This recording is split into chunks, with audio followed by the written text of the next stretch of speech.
La unidad de sistema urinario, como les comentaba, va a ser muy importante y a mí me gusta comenzar con un poco de recordarles a ustedes y a todos mis estudiantes cómo está compuesto finalmente el sistema urinario partiendo de una estructura macro, ¿ya?, hasta la unidad funcional que es el nefrón.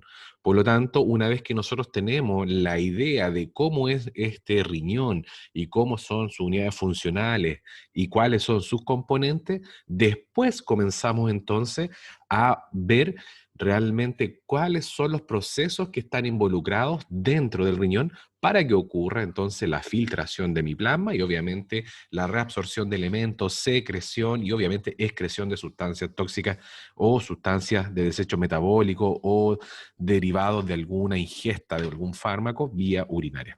Por eso entonces lo primero que vamos a comenzar en generalidades es recordar un poco lo que a lo mejor ustedes ya vieron, ¿ya? Pero nunca está de más recordarlo porque es importante para los procesos que vamos a entender más adelante.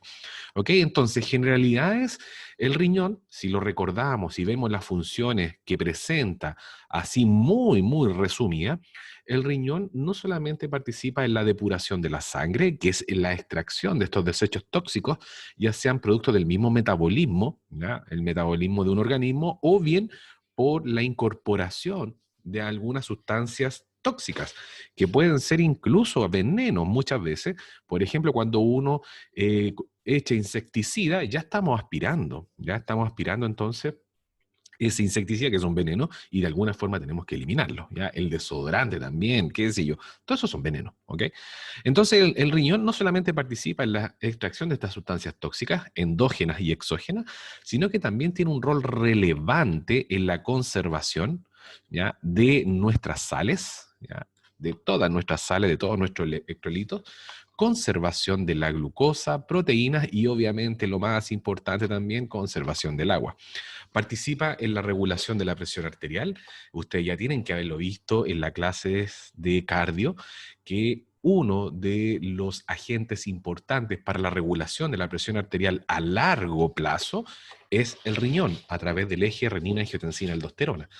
Por lo tanto, es muy importante en esta regulación, así como también de la hemodinamia y en el equilibrio ácido-base. Es importantísimo también el riñón para mantener el pH corporal.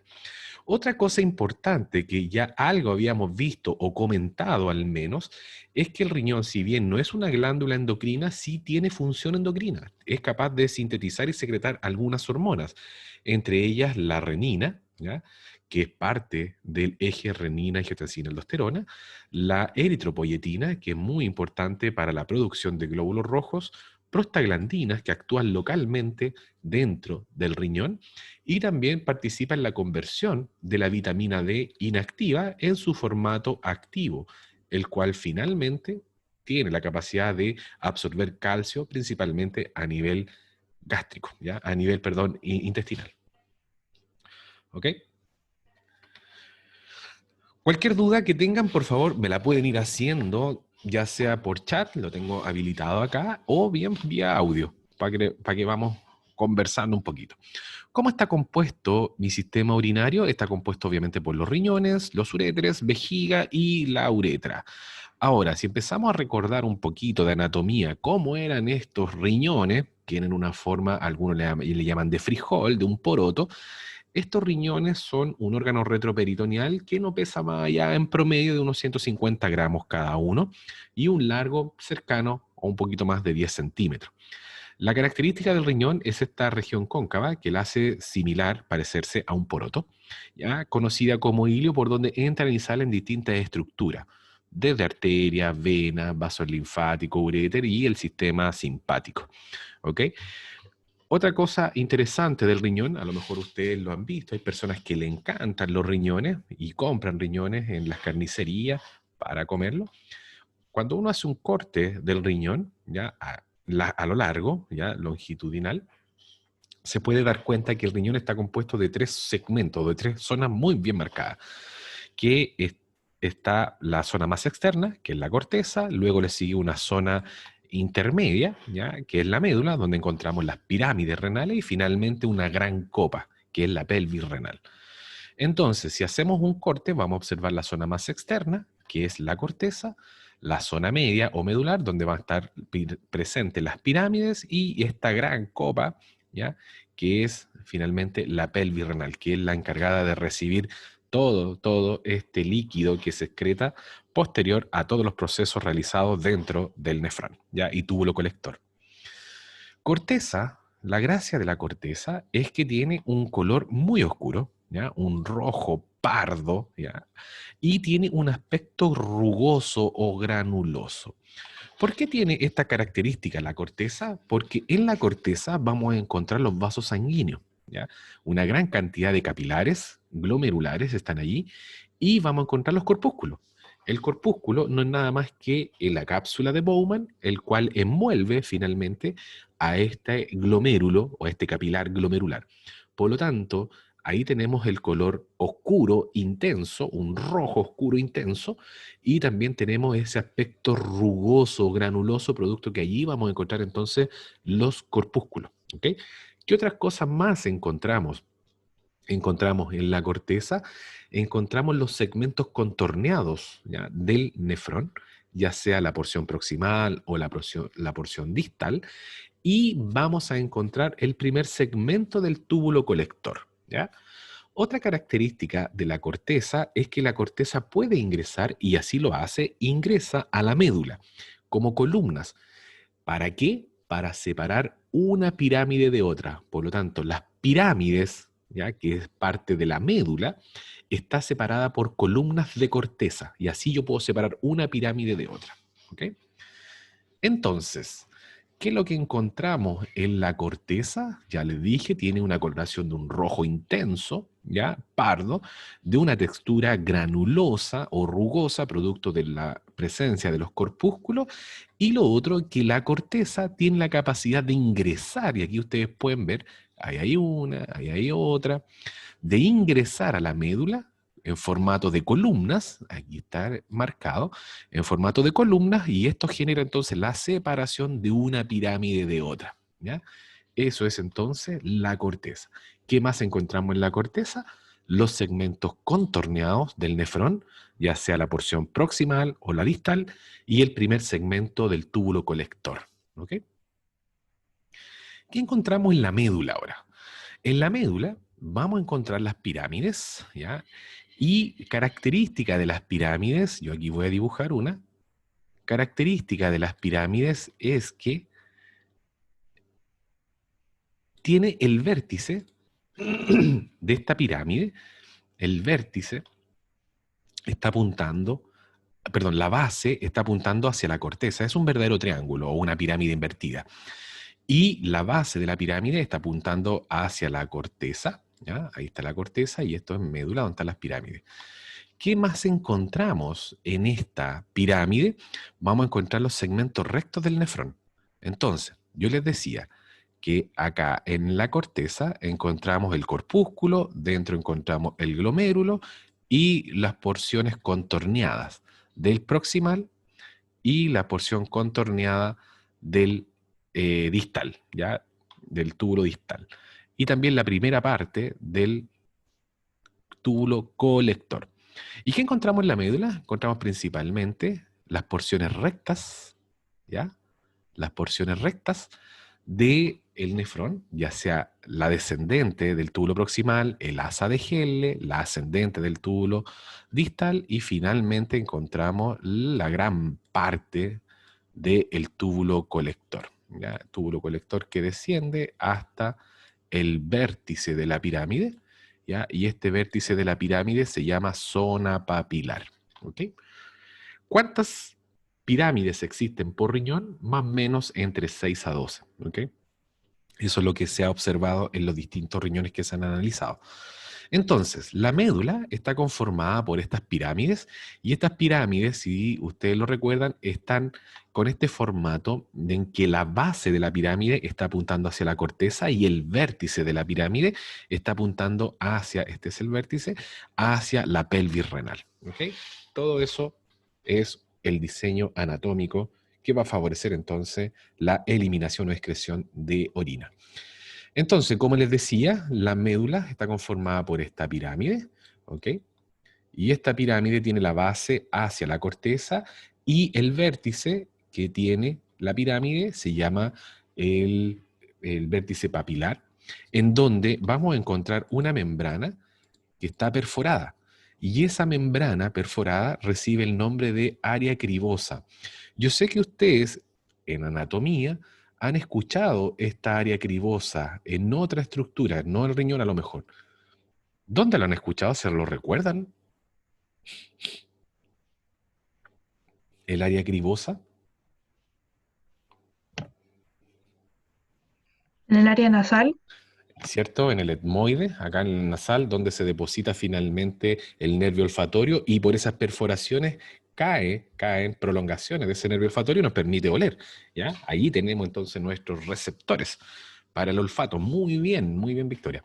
Acá es lo mismo, es un área muy similar. Obviamente que aquí no hay nervio olfatorio, pero sí la característica es esta zona que está perforada, ¿ya? Y se ha observado que existen alrededor de 20 perforaciones y por cada perforación llega un túbulo colector, ¿ya? Entonces, a esta área, particularmente el área cribosa, es una membrana perforada que tiene 20 perforaciones y por lo tanto llegan 20 túbulos colectores, ¿ya? A esa zona, ¿ok?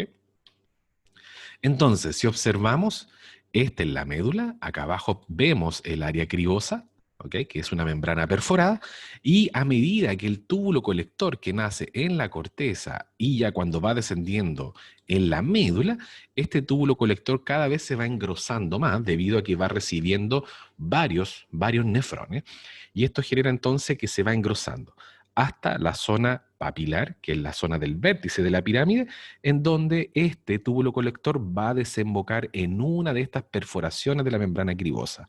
¿Cuántas perforaciones hay? Más o menos unas 20, ¿ok? Entonces, ahora, ¿dónde desemboca? ¿Dónde desemboca cada pirámide? No olviden que esta cuestión es una pirámide, ¿ok? Y la pirámide está separada de otra pirámide por estas columnas, ¿ok? ¿Dónde desembocan finalmente estos vértices? Desembocan finalmente en la pelvis renal. Pero la pelvis renal comienza o nace desde los cálices menores. ¿Dónde encontramos los cálices menores? Justo en la desembocadura de cada vértice de la pirámide. Por lo tanto, si yo uno, ahí tengo, yo uno estos, aquí voy a marcar, ahí hay un cáliz menor, ahí hay otro cáliz menor y ahí hay otro cáliz menor. Entonces los cálices menores finalmente son justo el punto donde desemboca el área cribosa de cada una de las pirámides. Y cuando yo junto entre dos o tres cálices menores, voy a formar finalmente un cáliz mayor. Entonces ahí dibujé tres y esas tres uniones de cálices menores me van a formar este cáliz mayor. Ahora, ¿qué ocurre con este cáliz mayor? Cuando se juntan tres o cuatro de estos cálices mayores, particularmente ese, voy a formar finalmente la pelvis renal. La pelvis renal es una gran copa, ¿ya? Del uréter. Algunos le llaman uréter dilatado, es una gran copa que está recibiendo, obviamente, los cálices menores y de los cálices menores el líquido que se excreta producto de los procesos que ocurren a nivel del nefrón. ¿Ok? Por lo tanto, así tenemos que recordarlo. Es aquí, entre los cálices menores, mayores, pero particularmente en la pelvis, y más adelante les voy a mostrar, donde se depositan los cálculos, ¿ya? También ustedes van a tener un rol allí en algunos tratamientos, ¿ya? Por lo tanto, donde se depositan los cálculos y después tiene que este cálculo bajar por el uréter hasta la vejiga y de la vejiga salir por la uretra, doloroso para las personas que lo han presentado. Bien, entonces la pelvis renal está conformada por los cálices menores, los cuales finalmente forman los cálices mayores y la unión de cálices mayores va a formar la pelvis renal, que en algunos textos se describe como un uréter dilatado, otros le describen como una gran copa, ¿ok? Pero es la pelvis renal.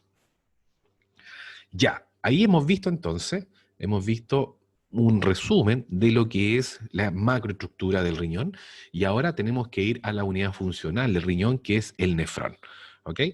El nefrón existen aproximadamente 1.2, 1.3 millones de nefrones por riñón. Por lo tanto, se estima que entre los dos riñones, generalmente se describe así, que existen 2,5 millones de nefrones, ¿ok?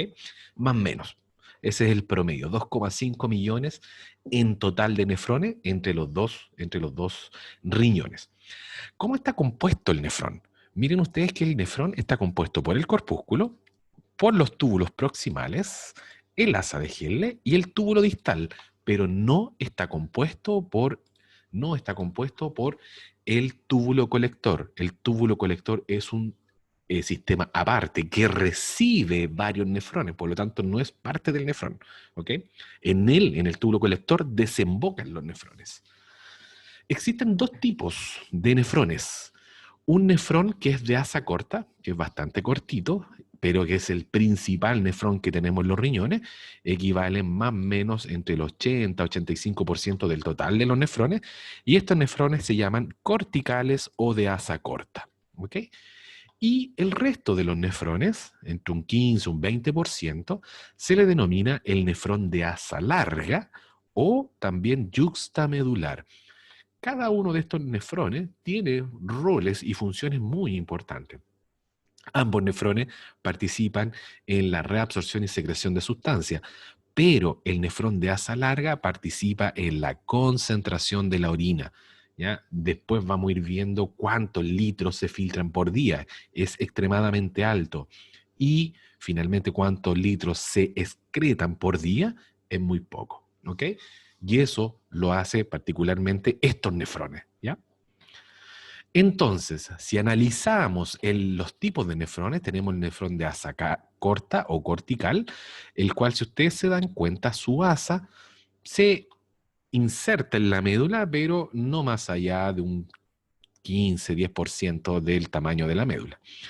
En cambio, el nefrón de asa larga, su asa, perdón, de Henle, llega casi hasta la zona papilar de la pirámide, por lo tanto, se profundiza mucho este tipo de nefrón. ¿Ok? Principal diferencia entre ellos, aparte del tamaño, es la función. ¿Ya? ¿Para qué lo vamos a necesitar? Bueno, aquí están entonces los dos tipos de nefrones, nefrón de asa corta, nefrón de asa larga, y están los distintos nombres y segmentos para que ustedes puedan entonces ir estudiándolo con mayor facilidad. El túbulo colector, que es el que está aquí en el centro, no es parte de ninguno de los nefrones. ¿Por qué? Porque recibe nefrones de distintos segmentos. Por lo tanto, es parte de varios nefrones. Por eso es aparte, no está incluido en las estructuras de los nefrones. ¿Ok? Bueno, ahí tenemos también un esquema bastante bonito de cómo se irriga y cómo está envuelto en capilares estos nefrones. Ya les voy a ir mostrando de a poquito. Corpúsculo. ¿Cómo está formado el corpúsculo? El corpúsculo no es nada más ni nada menos que una capa de células que forman una cápsula, una famosa cápsula de Bowman, y que están envolviendo un ovillo de capilar fenestrado. Entonces, acá me voy a... Si yo observo esto, yo tengo una entrada que es a través de una arteriola llamada aferente, y dentro esta arteriola se capilariza, ¿ok? En un ovillo de capilares, pero la característica es que son fenestrados y sale finalmente a través de una arteriola eferente. Estos capilares son fenestrados, o sea, está lleno de hoyo, ¿ok? Está lleno de perforación estos capilares. Entonces, esta estructura favorece la filtración, ¿ok? Por aquí puede filtrar un montón de líquido. Por lo tanto, para evitar que este líquido se pierda, este personaje, yo siempre digo a mi estudiante, que creó los bellos cuerpos que todos tenemos, muy inteligente, se le ocurrió colocarle un capuchón acá. Por lo tanto, así circunscribe la filtración y todo lo que filtra queda dentro de esta capucha. ¿Ok? Y esta es la cápsula de Bowman, que está conformada entonces por una célula epitelial plana, una cápsula de Bowman. ¿Ok? Son células planas. Pero igual filtra mucho esta cuestión acá. Mucha filtración. ¿ok? Por lo tanto, para limitar la filtración y seleccionar lo que se filtra, no sé si puedo cambiar de color. A ver, color, sí. Para seleccionar lo que se filtra, aparece una segunda célula de este corpúsculo y que se posiciona sobre este capilar fenestrado. Yo siempre les digo a mis estudiantes que es muy similar a un pulpo, ¿ya? Una célula que tiene proyecciones primarias, ¿ok? Lo estoy dibujando así muy grosero, después lo van a ver con más detalle. Prolongaciones primarias, y de estas prolongaciones primarias aparecen prolongaciones secundarias. Esta célula se llama podocito. Podocito. ¿Ok? Y yo les digo, es igual a un pulpo, para que no lo olviden, ahí les vamos a hacer una carita feliz. Esta célula, con esas proyecciones primarias, envuelve, abraza a los capilares. Y de estas proyecciones primarias aparecen estos verdaderos deditos, proyecciones secundarias, que se llaman pedicelos. ¿Ok? Estos deditos se llaman pedicelos. Pedicelos. Y la característica es que entre pedicelos, y aquí lo voy a rayar, aparece una membrana. ¿Ok? Ahí existe una membrana. Y esta membrana se llama membrana de filtración. ¿Ya? Ahí hay una membrana y le vamos a colocar de filtración y ustedes ya saben lo que es. Membrana de filtración. Por lo tanto, todo lo que quiera salir de este capilar glomerular sale a través de la fenestra, pero después se encuentra con esta membrana de filtración que impide que cualquier molécula salga y obviamente ingrese a los nefrones. ¿Ya? Es una manera seleccionar, de seleccionar lo que está pasando a través o desde la sangre hacia el espacio de Bowman, que es esta zona de acá, la cual luego ingresa al nefrón, el líquido. Entonces, tenemos una arteriola aferente, la cual me permite llevar sangre a este glomérulo, ya fenestrado, este capilar fenestrado, y sale esta sangre a través de una arteriola eferente que tiene menor diámetro. Este capilar fenestrado que queda entre medio de estas dos arteriolas, como es fenestrado, requiere de una célula especializada llamada podocito, que la abrace. Y al abrazarla, aparecen estas proyecciones primarias y luego aparecen de las primarias unos pequeños dedos llamados pedicelos. Entre pedicelos aparece una membrana de filtración que me impide la filtración libre de sustancias desde la sangre hasta el espacio de Bowman. ¿Ok? Entonces, las fenestras son poros bastante grandes para en este capilar, por lo tanto me podría generar una fuga masiva de moléculas desde la sangre hacia el espacio. Por lo tanto, aparece entonces esta célula que ya les comentaba, que es un verdadero pulpo llamado podocito, con sus prolongaciones primarias, las cuales comienzan a abrazar a estos capilares, y de las prolongaciones primarias aparecen las secundarias, llamadas pedicelos. Entre pedicelo aparece una membrana de filtración que, si ustedes se dan cuenta, también presenta poros, pero unos poros ya mucho más pequeños. Y eso me permite seleccionar lo que se va a filtrar. ¿Ok? Entonces, si analizamos, este es el capilar fenestrado, aquí está la célula, este gran pulpo, el cual tiene prolongaciones primarias, estas largas, ya estas son las prolongaciones primarias, las estoy marcando ahí, de las cuales se desprenden esta prolongación secundaria, estos verdaderos deditos. Si yo amplifico, estos deditos se denominan pedicelos, y entre pedicelos aparece esta membrana o diafragma de filtración. Por lo tanto, cualquier sustancia, molécula que quiera salir del capilar debe atravesar, fíjense ustedes, una fenestra, luego una lámina basal que se comparte entre el endotelio y el podocito, y finalmente este diafragma de filtración. Por lo tanto, es muy filtrado el contenido que sale desde la sangre hasta el espacio de Bowman. Se filtra 3 veces en una sola pasada. ¿Ok? Entonces acá podemos observar. Miren ustedes, estas son ya microfotografías en donde podemos ver un capilar. ¿Ya? Este capilar, vamos de nuevo a cambiar el color.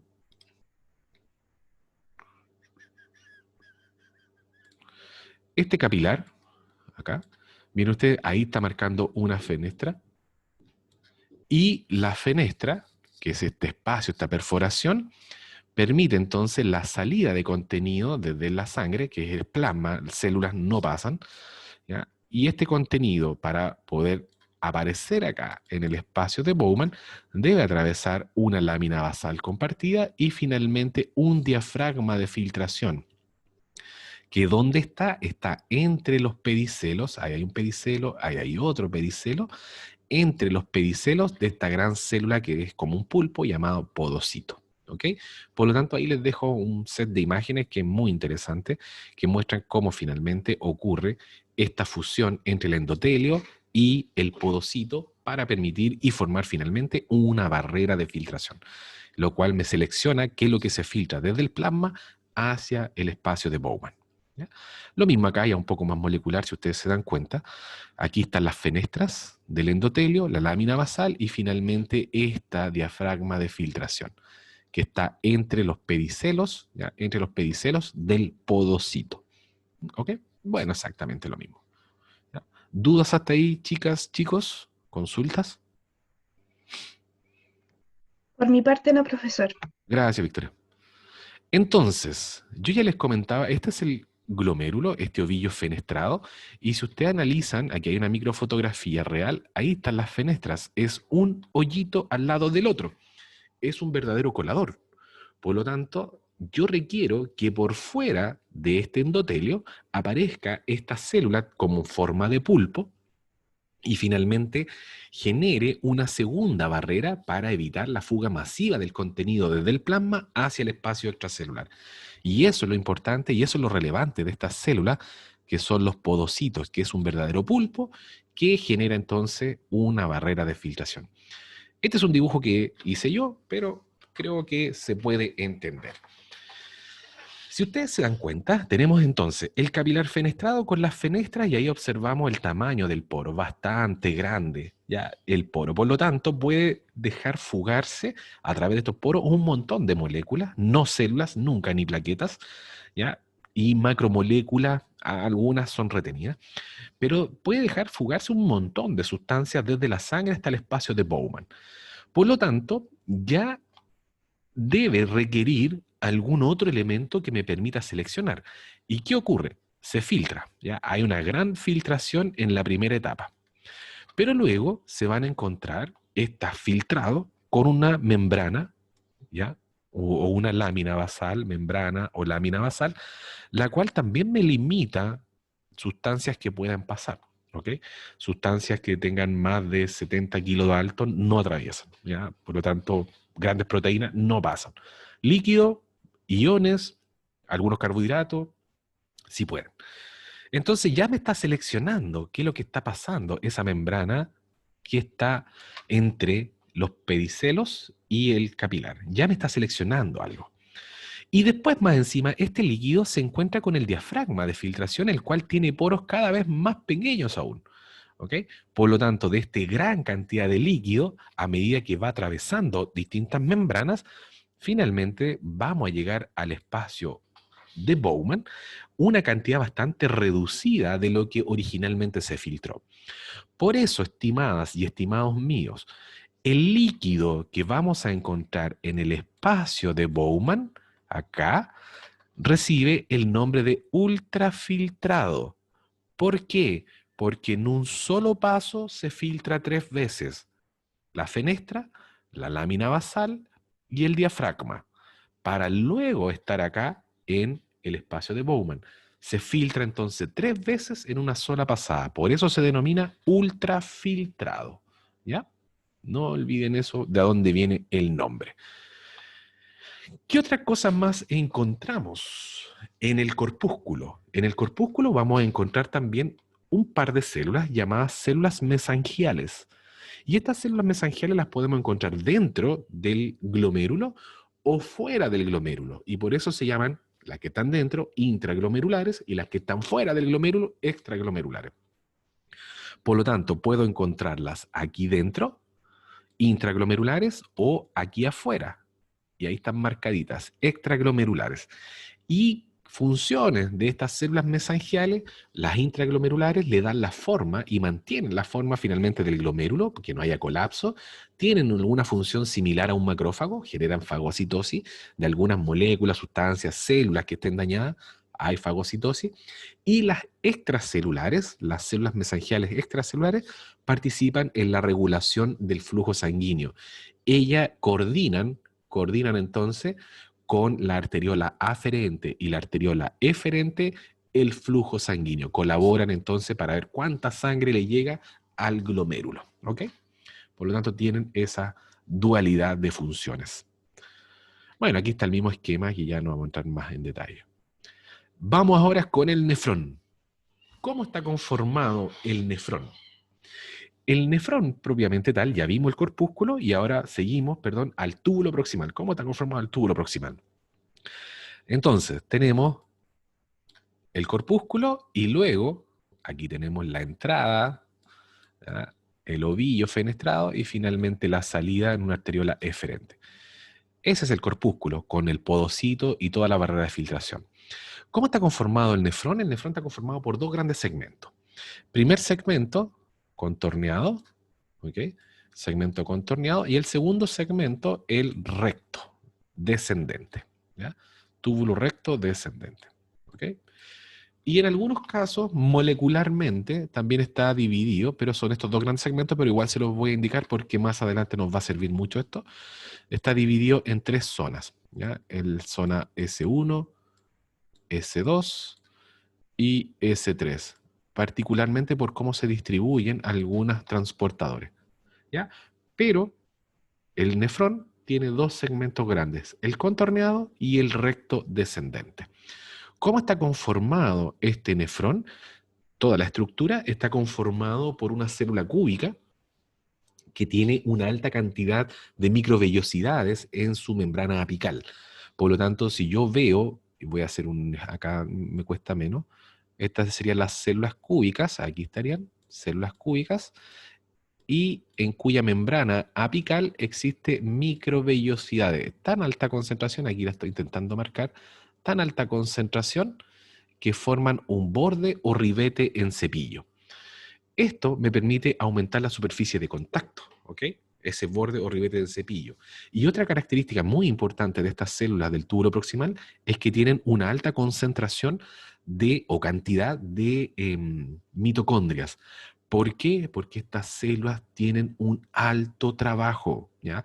Participan principalmente en los fenómenos de reabsorción de sustancias y de excreción. Por lo tanto, trabajan mucho estas células y por eso requieren entonces una alta cantidad de mitocondria. Otra cosa importante, que estas células presentan acuaporinas, canales de agua tipo 1, acuaporinas, ¿ya? Estas acuaporinas están presentes tanto en estas células como también en los vasos sanguíneos que los rodean, ¿ya? Entonces, ¿cómo se conforman estas células? Básicamente son células cúbicas y estas células cúbicas en la membrana apical presentan esta cantidad enorme de microvellosidades denominada ribete o borde en cepillo. Son células que tienen también un alto contenido de mitocondrias por la energía que se requiere debido a los procesos en los cuales está involucrado, ¿ya? Este segmento. Este segmento, el túbulo proximal, está conformado por el túbulo contorneado y está conformado también por el descendente recto, ¿ya? Del túbulo proximal. ¿Ok? Ahí tenemos una imagen, una histología, y ustedes pueden ver, ahí está la célula cúbica, ¿ok? Hasta ahí llega, y de ahí hacia arriba todo el borde o ribete en cepillo, ¿ok? Una alta concentración de estas microvellosidades, que permiten obviamente aumentar la superficie de contacto del líquido, del ultrafiltrado, por aquí viene el ultrafiltrado, entonces, y permite el contacto con estas microvellosidades y genera entonces la reabsorción y secreción de elementos. Esta siempre, la que está en contacto con el ultrafiltrado, es lo que se llama la membrana apical, ¿ok? Y las otras membranas se llaman membrana ahí la vamos a colocar, membrana vasolateral. Y las vasolateral siempre están en contacto con los capilares, ¿ya? Capilares, capilares, capilares, capilares, ¿ok? Siempre están en contacto con capilares sanguíneos. Para que lo recuerden, porque después va a ser muy importante esta distribución. Asa de Helle. El asa de Helle está conformada histológicamente por tres segmentos. Lo voy a dibujar por aquí abajo. Tenemos un segmento descendente, plano, la curvatura, que es la propia asa, y finalmente un ascendente delgado y plano. ¿Ok? Entonces tenemos un descendente delgado con células planas, la curvatura, el asa y finalmente un ascendente delgado plano. Entonces tenemos esas tres zonas muy bien marcadas histológicamente. ¿Ok? Descendente, curvatura, ascendente. Todo una rama bastante delgada. Pero fisiológicamente, esta asa de Helle se divide solamente en dos. ¿Ok? Yo la parto por la mitad, ¿no? Y tengo una zona descendente y una zona ascendente. ¿Ok? Simple. Zona descendente. Característica de esta zona descendente es que es permeable al agua. Por lo tanto, aquí sale agua. ¿Ok? Permeable al agua. Y zona ascendente es impermeable al agua. ¿Ok? Por lo tanto, aquí no se permite la salida de agua. Solo la salida de solutos. Aquí solamente hay solutos. ¿Ok? Eso es muy importante para nuestra fisiología. Zona descendente, permeable al agua, obviamente están presentes las acuaporinas y en este caso aparece nuevamente la acuaporina tipo 1 y zona ascendente, impermeable al agua, solo permeable a solutos. Histológicamente, entonces, está dividido en tres segmentos, descendente, curvatura y ascendente. Fisiológicamente, en dos segmentos, descendente y ascendente. ¿Ok? Y cada una tiene una característica particular. Entonces tenemos esta asa, ¿ya? Aquí vemos la función fisiológica particularmente. El asa de Helle estaría conformado, si lo vemos por histología, ahí se divide en tres segmentos, descendente, curvatura y ascendente. Fisiológicamente solamente descendente, permeable al agua, porque presenta acuaporinas tipo 1, y la zona ascendente es impermeable al agua, no están presentes estos canales de agua, pero sí es permeable a solutos, ¿ok? Y finalmente, el túbulo distal. El túbulo distal también está conformado por tres segmentos y si lo vemos desde abajo hacia arriba, nace este túbulo por el segmento ascendente grueso del túbulo distal, luego una zona que se llama la mácula densa, que es una zona especializada. De aquí viene entonces el asa de Helle. Aquí viene entonces el segmento ascendente grueso, una zona especializada llamada mácula densa y finalmente la porción contorneada del distal. Entonces, así lo podemos dividir. ¿Ok? Segmento ascendente grueso, esta, 1, 2, la mácula densa y 3, el túbulo contorneado distal. ¿Por qué es importante remarcar esta diferencia en el túbulo distal? Porque el segmento ascendente grueso sigue la misma característica que el asa de Helle ascendente. Es impermeable al agua, pero permeable a solutos. ¿Ok? Impermeable al agua, entonces aquí si yo dibujo una molécula de agua, no sale. ¿Ok? Pero es permeable a solutos. ¿Ok? Permeable a solutos. La mácula densa es una zona especializada del túbulo distal, la cual tiene una actividad quimiosensora, ¿ya? Es un quimioreceptor que me permite analizar cómo viene el ultrafiltrado y dependiendo cómo venga el ultrafiltrado, la mácula densa va a generar estímulos para aumentar la filtración o disminuir la filtración. Por lo tanto, es un quimioreceptor, ¿ya? Muy, muy sensible. Y finalmente, el túbulo contorneado distal, el cual permite la actividad de una hormona que al riñón le encanta, que es la aldosterona. ¿Ok? La aldosterona actúa en esta zona distal y la aldosterona lo que hace, y eso lo vimos en endocrino, lo que hace es retener sodio, por lo tanto de aquí saca sodio desde el ultrafiltrado. Y al sacar sodio, ¿qué ocurre con el agua? El agua lo acompaña. ¿Ok? Por lo tanto, retiene agua de forma indirecta, porque la aldosterona en el túbulo distal retiene sodio y al mover sodio mueve el agua también. ¿Ok?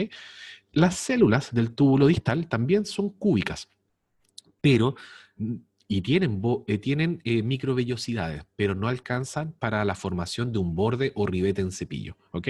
Son cúbicas con microvellosidades, pero no para formar un borde o ribete en cepillo. Entonces tenemos estas tres zonas: zona ascendente gruesa, mácula densa y finalmente la porción contorneada del túbulo distal. Células cúbicas con microvellosidades, pero no para formar borde o ribete en cepillo. Zona ascendente gruesa, impermeable al agua, permeable a solutos, y la mácula densa es una zona especializada del túbulo distal que está en contacto con las arteriolas, y esto me permite entonces ir modificando el flujo sanguíneo dependiendo cómo venga el contenido de ultrafiltrado en esta zona. Y finalmente el distal, el cual participa también en la reabsorción y secreción de distintas sustancias y donde también tenemos la acción de la hormona aldosterona, la cual permite retener sodio y obviamente de esta forma se retiene agua. Eso es nefrón. ¿Qué pasa con el túbulo colector? ¿Dónde desemboca finalmente todos los contenidos? El túbulo colector, ya algo les comentaba adelante, si analizamos una pirámide y su porción cortical también de la pirámide, la parte superior, ahí está la pirámide, tenemos corteza y la médula. El túbulo colector nace desde la corteza, con un tubo bastante delgado, pero a medida que se va profundizando en la médula, este túbulo colector va recibiendo finalmente distintos aportes de otros nefrones y al ir recibiendo va engordando o va engrosando este túbulo, hasta finalmente desembocar en el área cribosa, en estas perforaciones. Por lo tanto, yo puedo nombrar al túbulo colector que tiene tres zonas. Tiene una zona cortical, esa de ahí arriba, tiene una zona central que se denomina zona medular, y la última zona, que es la más cortita, pero la más gruesa, se llama papilar, porque esta es la zona papilar. ¿Ok? Entonces el túbulo colector tiene una zona cortical, medular y papilar. ¿Ok? A medida que vamos formando este túbulo. ¿Ya? ¿Qué características tienen? Vamos a avanzar. Ahí están los tres, ¿ves? Tienen la cortical, medular y la papilar. ¿Ok? ¿Qué característica tiene este túbulo ya colector? Es que está formada principalmente por dos tipos de células, ¿ya? Las células principales y las células intercaladas, y otras células más, pero estas son las fundamentales, ¿ya? Las células principales y las intercaladas. Y cada una de estas células, bueno, ahí está la histología de todo el nefrón y del túbulo colector para que les sirva como un resumen. ¿Cuál es la característica de estas células? Las células principales del túbulo colector son las que presentan el receptor B2 para la hormona antidiurética. También lo vimos en endocrino. ¿Ok? Y esta hormona antidiurética, cuando se une a su receptor en las células principales, expresa un canal de agua llamada acuaporina tipo 2. ¿Y qué es lo que hace esta acuaporina? Permite el ingreso de agua libre, libre de iones, ¿ya? Entra solamente agua, ¿ok? Esa es una característica de estas células principales del túbulo colector. Y ahora, las células intercaladas, que existen dos tipos, la A y la B, o también se conocen como alfa y beta. Yo prefiero A, porque así van a recordar finalmente por qué le colocaron A. La célula intercalada tipo A es la encargada de secretar ácido, ¿ya? Por eso quiero que mantengan como letra A, ácido. Secretan ácido hacia el ultrafiltrado. Por lo tanto, estimadas y estimados míos, cuando nosotros tenemos, por ejemplo, un descenso en nuestro pH corporal, esta acidez debe ser eliminada, este exceso de ácido, de protones deben ser eliminados. Y tengo varias formas de eliminarlo, ya sea a nivel respiratorio, aumento mi frecuencia respiratoria, elimino CO2 y así elimino ácido, o bien excreto protones por la orina. Y eso hace que mi orina se acidifique más, ¿ok? Por lo tanto, quien actúa a nivel renal particularmente son estas células intercaladas, tipo A. Y las células intercaladas tipo B secretan bicarbonato o base, ¿ok? Y esto trae como consecuencia, al revés ahora. Cuando mi pH se eleva, tengo una alcalosis, debo de alguna forma ajustar y regular este pH. ¿Y cómo lo hago? A través, por ejemplo, aquí hay uno, de la secreción hacia la orina de bicarbonato y obviamente mi orina se alcaliniza, ¿ya? Y ahí tenemos también funciones de estas células. Célula principal del túbulo colector, entonces la que yo les decía, está también un monito que creé yo, para que se entienda, ahí tiene el receptor B2 que está acoplado a una proteína G tipo S, llega la hormona antidiurética y miren ustedes, siempre estuvieron presentes estos canales de agua en la membrana vasolateral, ¿ok? El acuaporina 3 y 4. Llega la hormona antidiurética, se une con su receptor B2, aumenta MP cíclico y esto trae como consecuencia, a través de una cascada de reacciones, que se exprese un canal de agua en la membrana apical, llamado acuaporina tipo 2. ¿Qué hace esta acuaporina tipo 2? Permite la incorporación de agua desde el ultrafiltrado al intracelular y obviamente a través de esas acuaporinas que siempre estuvieron allí presentes, la 3 y 4, sale al extracelular y aquí lo toma la sangre y retira esta agua. ¿Ok? Así se reabsorbe agua a través de estas células principales por acción de la hormona antidiurética. ¿Ok? Una vez que se utilizan, se expresan estos canales de agua vuelven a reciclarse, ¿ya? Es muy costoso y ustedes tienen que haberlo visto en los distintos cursos. La síntesis de proteína para una célula es extremadamente costosa, ¿ya? Por lo tanto, si la puedo reciclar, lo vamos a hacer, ¿ya? Como célula. Entonces, el túbulo colector está dividido en 3 segmentos: el túbulo cortical o de la corteza, el medular y finalmente el túbulo papilar, que es la zona más profunda, ¿ya?, del túbulo colector. ¿Ok? ¿Dudas hasta allí? Aparato yuxtaglomerular. El aparato yuxtaglomerular es otro aparatito muy interesante a nivel renal que ustedes ya lo tienen que haber visto en cardio, que participa en la regulación de la presión arterial a largo plazo. ¿Cómo está conformado este aparatito yuxtaglomerular? Por 3 células.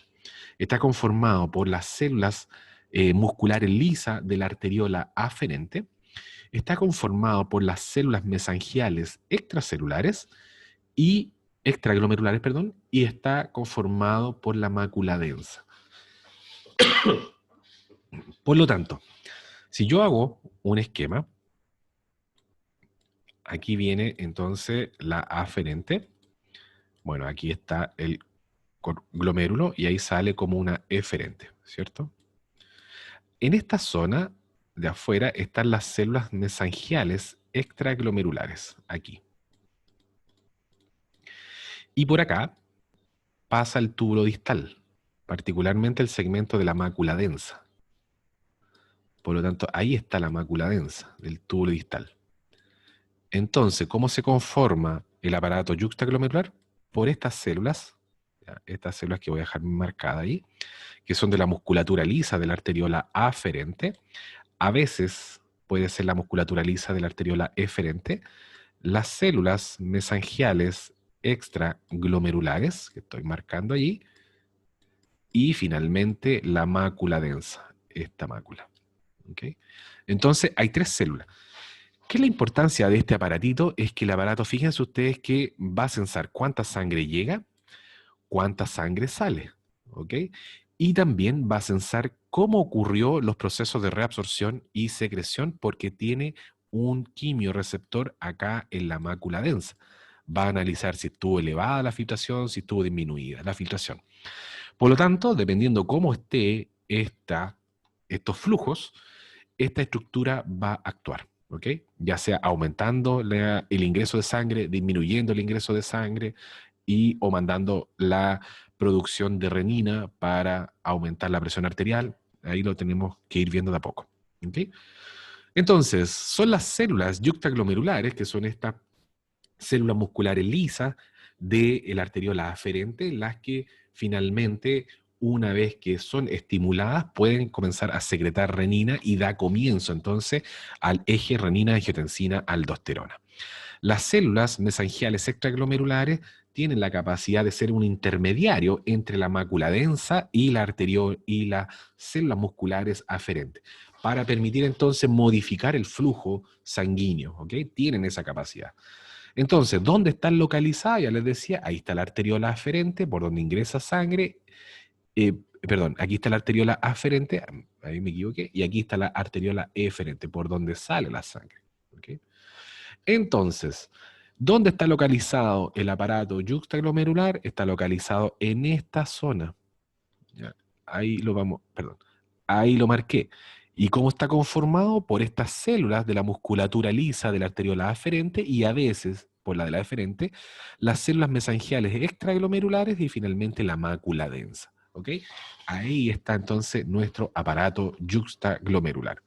Y una vez que este aparato yuxtaglomerular, por ejemplo, aquí está la mácula densa, está sensando que hay mucha filtración porque está llegando mucho cloruro de sodio, ¿qué es lo que va a hacer? Particularmente va a generar una vasoconstricción acá en la arteriola aferente y eso hace que ingrese menos sangre y la filtración caiga. ¿Ya? Eso lo vamos a ir viendo con detalle en las clases siguientes. ¿Ok?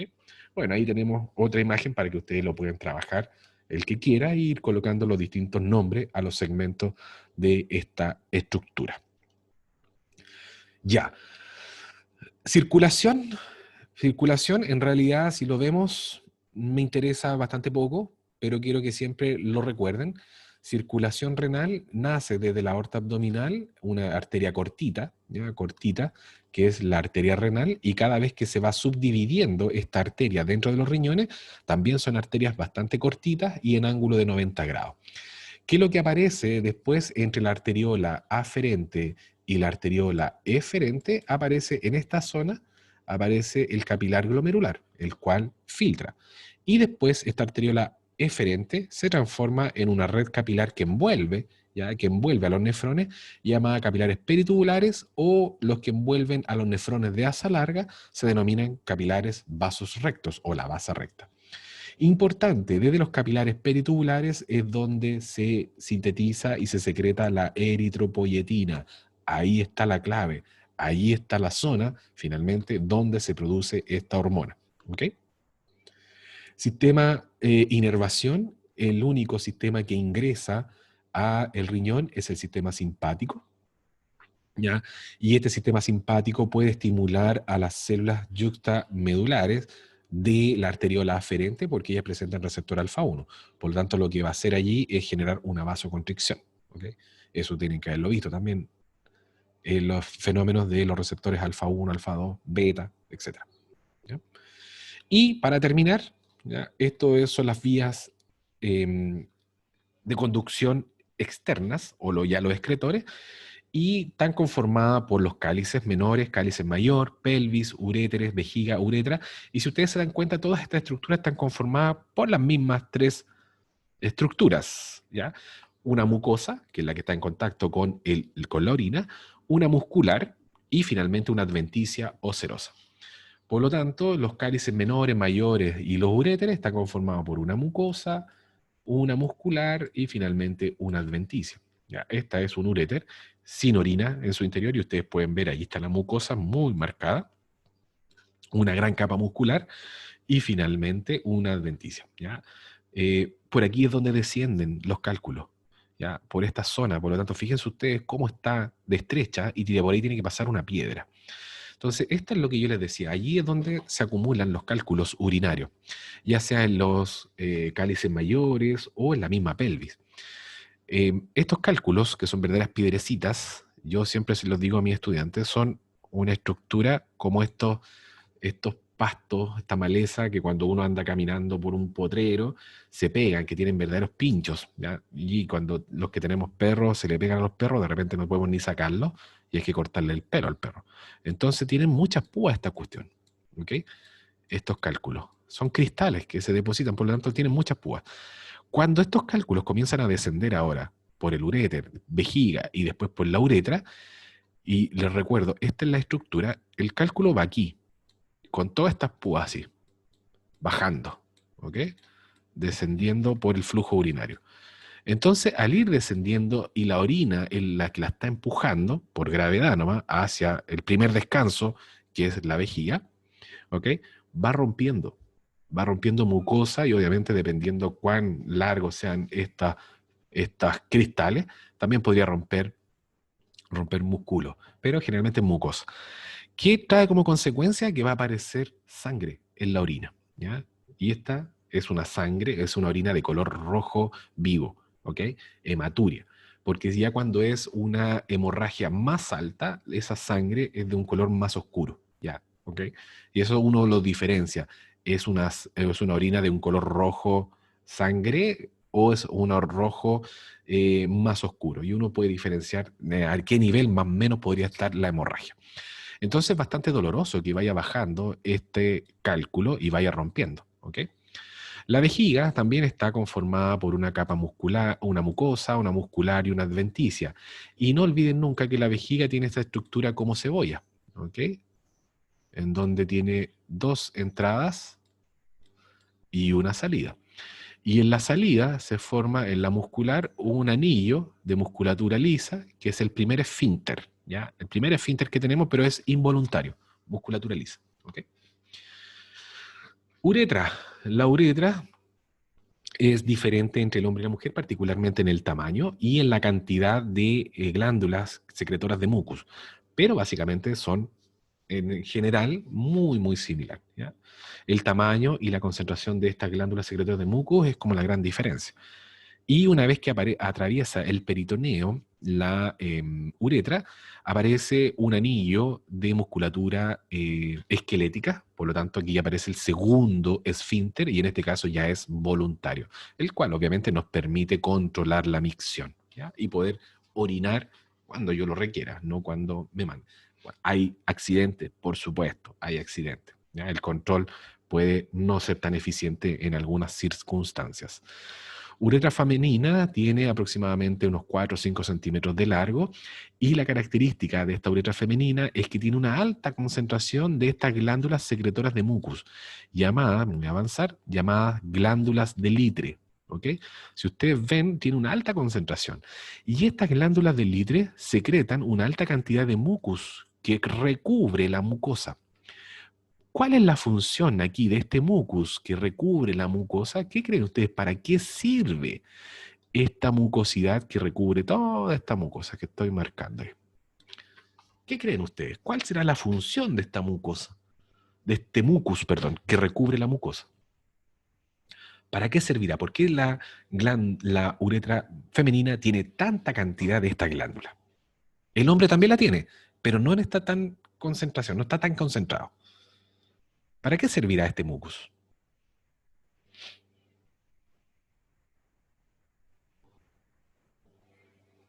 ¿Qué funciones tendrá?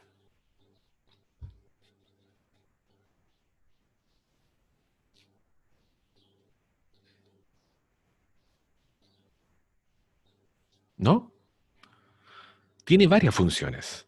Una de las funciones es evitar el contacto de la orina directamente con la mucosa. ¿Ok? ¿Por qué? La orina tiende a ser ácida. Por lo tanto, la misma acidez podría dañar la mucosa. Esa es una. Dos, evitar el avance de patógenos. Y obviamente por arrastre, ¿ya? Arrastre, y esto tiene una salida hacia el exterior por gravedad, puede arrastrar entonces estos patógenos. Y tres, la fricción. Fíjense ustedes que esta es una uretra que está ahí en contacto, no hay orina ahí adentro. Por lo tanto, el desplazamiento puede generar este fenómeno de fricción entre una cara versus la otra cara de la uretra. Y esto podría generar daño. Entonces, al colocar este mucus es un verdadero lubricante de este pequeño tubito para evitar así la fricción entre las distintas caras. ¿Ok? Y la uretra masculina está conformada por tres zonas o tres segmentos. La primer segmento es la uretra prostática, obviamente está envuelta por la próstata, que está bajo la vejiga, mide aproximadamente unos 3, 4 centímetros. Y luego la uretra membranosa, que es por cuando finalmente la uretra atraviesa el peritoneo y aparece aquí este anillo de musculatura musculatura esquelética, el cual genera el esfínter voluntario, ¿ok? Ya es el segundo esfínter voluntario. ¿Ok? Y finalmente la uretra esponjosa o peniana, en la cual abarca la longitud del pene, y esta puede llegar entre unos 15 centímetros promedio. ¿Ok? También presenta glándulas de mucus, de litre, pero no al nivel de concentración que presenta la uretra femenina. Bien, chicas, chicos, ¿alguna consulta para que tengamos un break? ¿Dudas?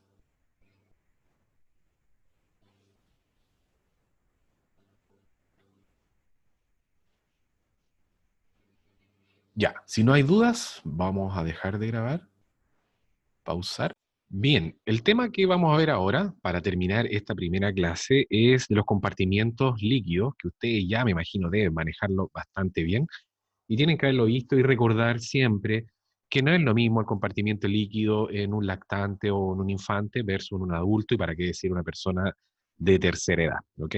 Van modificándose. Y esto también trae como consecuencia que finalmente la administración de algunos fármacos sea necesario también conocer estos compartimientos líquidos para ver cómo se distribuyen finalmente los distintos fármacos y cuál va a ser la dosificación final.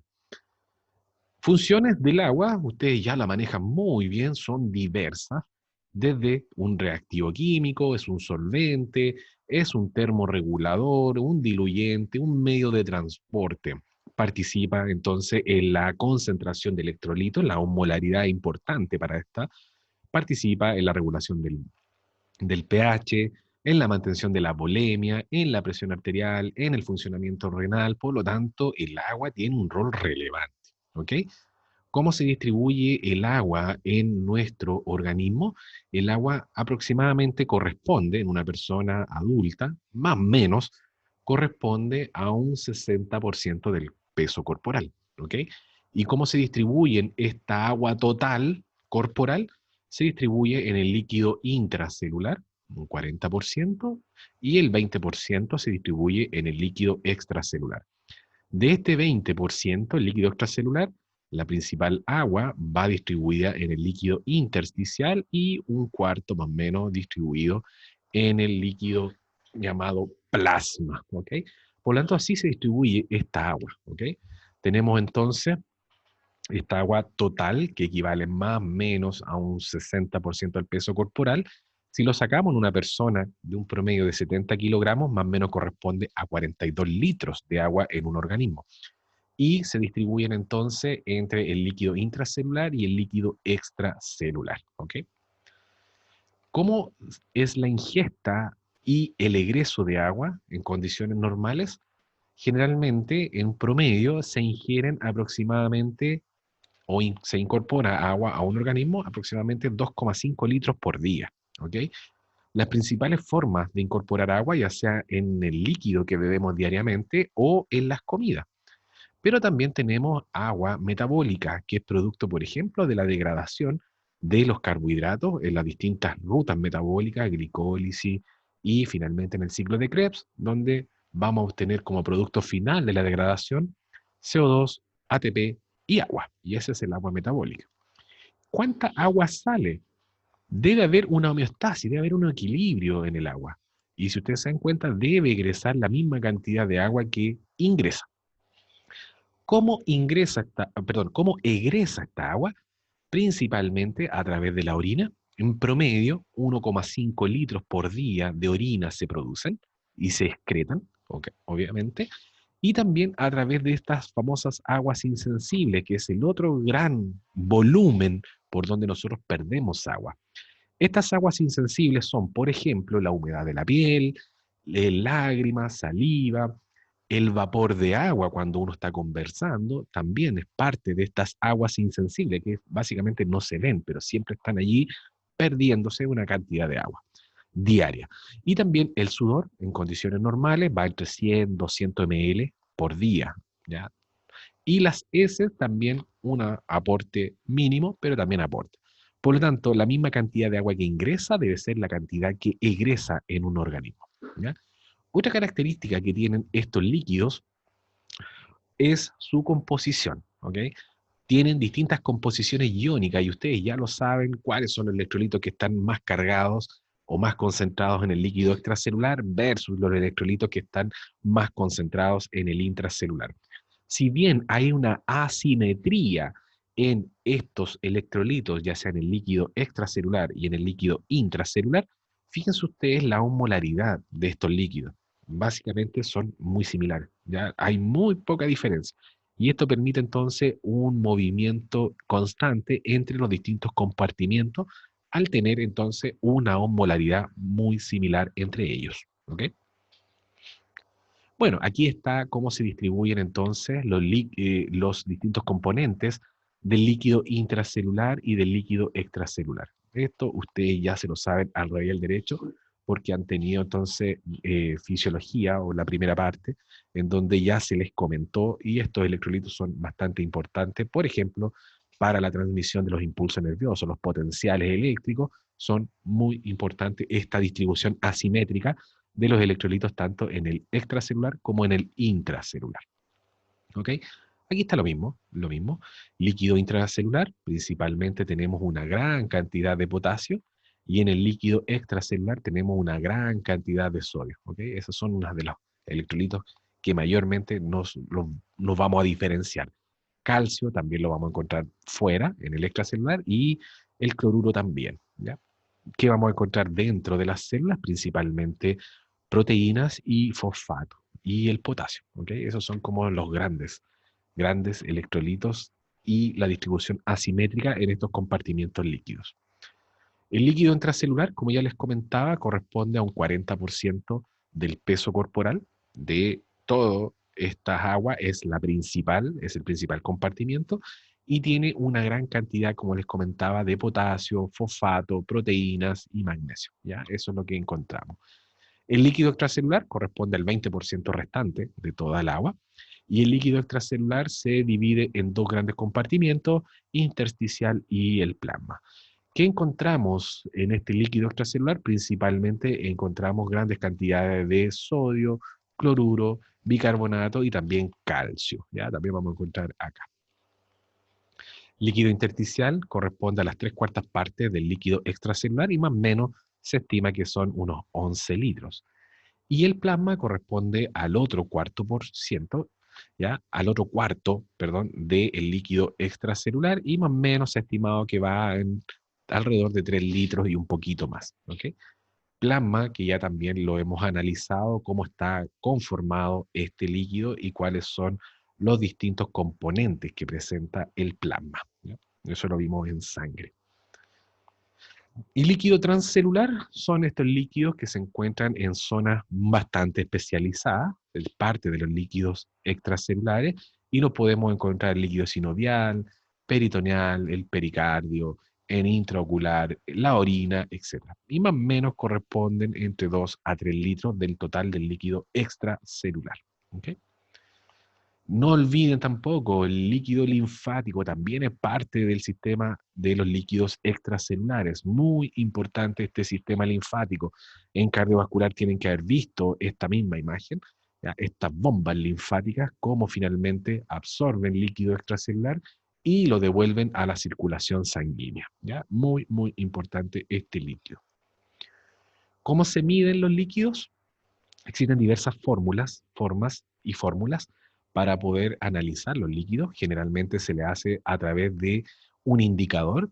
Este indicador se agrega en un compartimiento y luego se analiza otro compartimiento y ver cuánto ha difundido. Entonces, como yo sé la concentración que agregué en un compartimiento A y luego analizo el compartimiento B, puedo, a través de esta famosa fórmula de concentración 1 por volumen 1 es igual a concentración 2 por volumen 2. ¿Ya?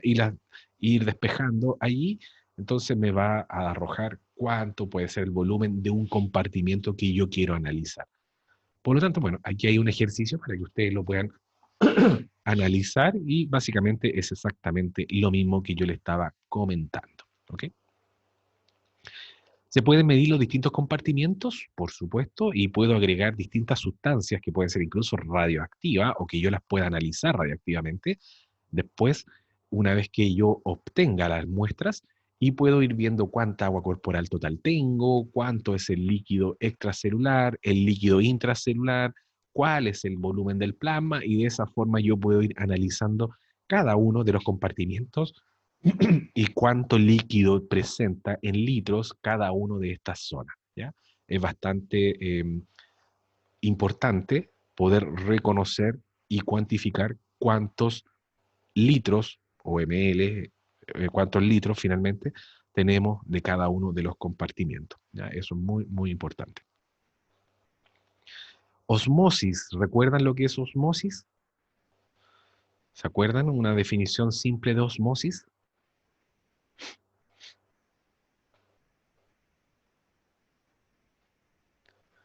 ¿Qué es lo que era la osmosis?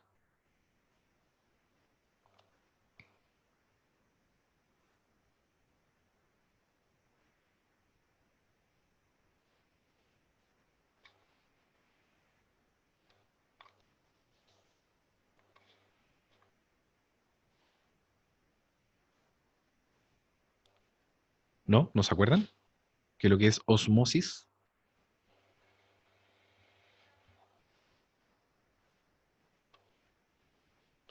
Básicamente la osmosis es el paso de agua a través de una membrana semipermeable de un lugar de menor concentración de solutos hacia un lugar de mayor concentración de solutos. El agua se difunde, ¿ok?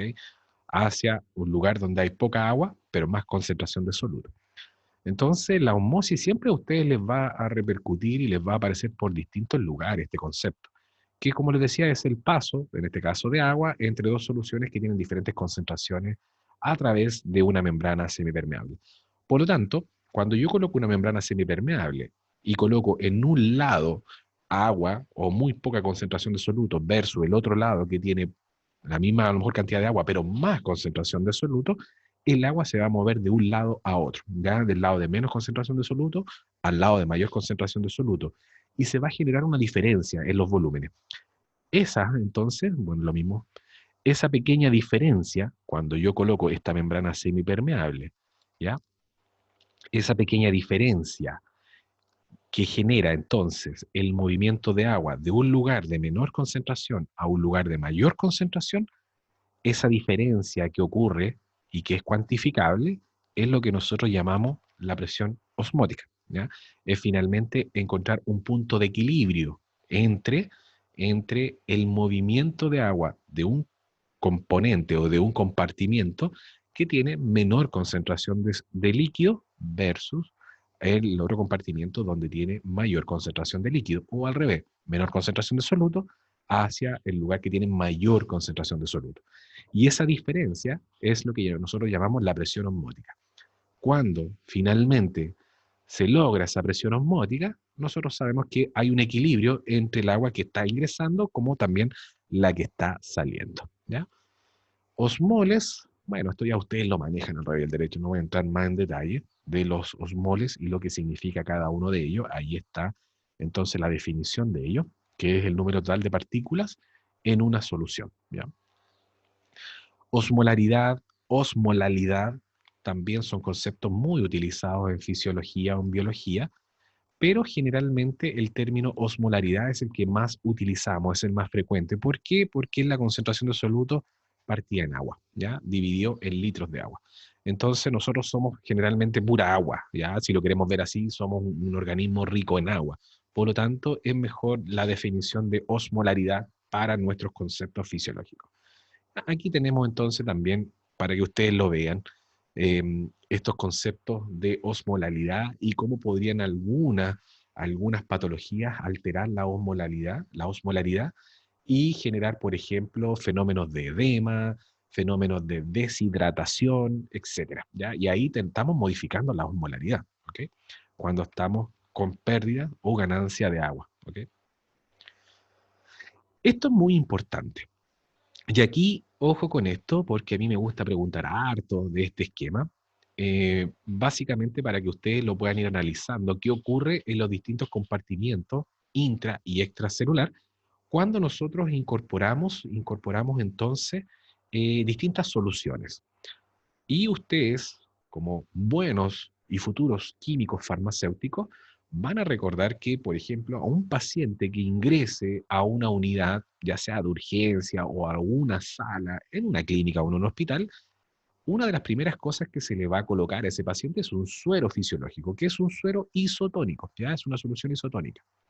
Por lo tanto, esa solución isotónica no va a modificar la estructura de las células, ¿ya? Pero sí va a incorporar volumen, ¿ok? Por lo tanto, si ustedes analizan, ¿ya?, esta gráfica, y fíjense ustedes que en el eje X tenemos volumen y en el eje Y tenemos osmolaridad, ¿ok? Cuando nosotros incorporamos a esta persona una solución isotónica, lo que se modifica es el volumen, particularmente del volumen del líquido extracelular, ¿ok? Pero, ¿qué ocurre? ¿Qué ocurre si yo a una persona le incorporo o le agrego una solución hipotónica? ¿Ya? Por ejemplo, un suero de 0,45% cloruro de sodio. Ya eso es una hipotónica. ¿Qué pasa con los distintos volúmenes, tanto intracelular como extracelular? Miren ustedes cómo aumentan los volúmenes, ¿ya? Los volúmenes tanto del compartimiento intracelular como extracelular, pero la osmolaridad cae, ¿ok? ¿Por qué? Porque le está ingresando agua, ¿ya?, a estos compartimientos. Y al ingresar agua, obviamente estoy aumentando el volumen, pero la osmolaridad está cayendo, ¿ok? Eso no lo olviden. ¿Y qué pasa si ahora a una persona yo le incorporo una solución hipertónica, ahora con más concentración de soluto que nuestro propio plasma o nuestras propias células?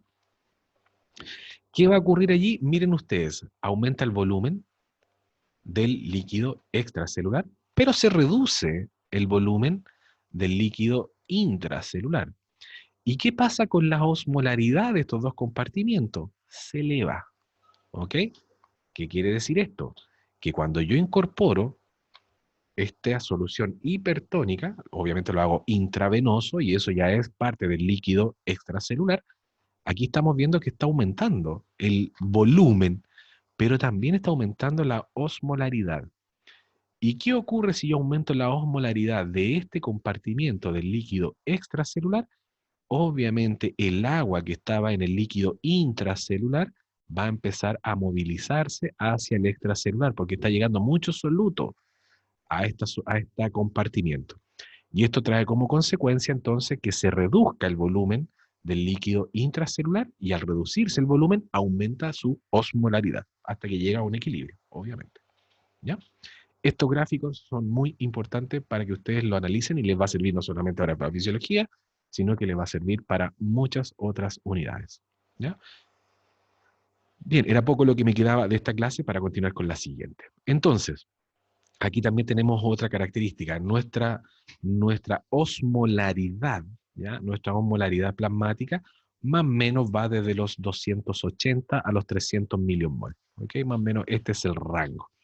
Se centra por aquí, por el más o menos 286, 287. Por aquí está la concentración más o menos en equilibrio. ¿Qué ocurre si la osmolaridad aumenta? Como gatillo, o cuál es una respuesta que gatillo inmediatamente, aparece una elevación en la concentración de la hormona antidiurética.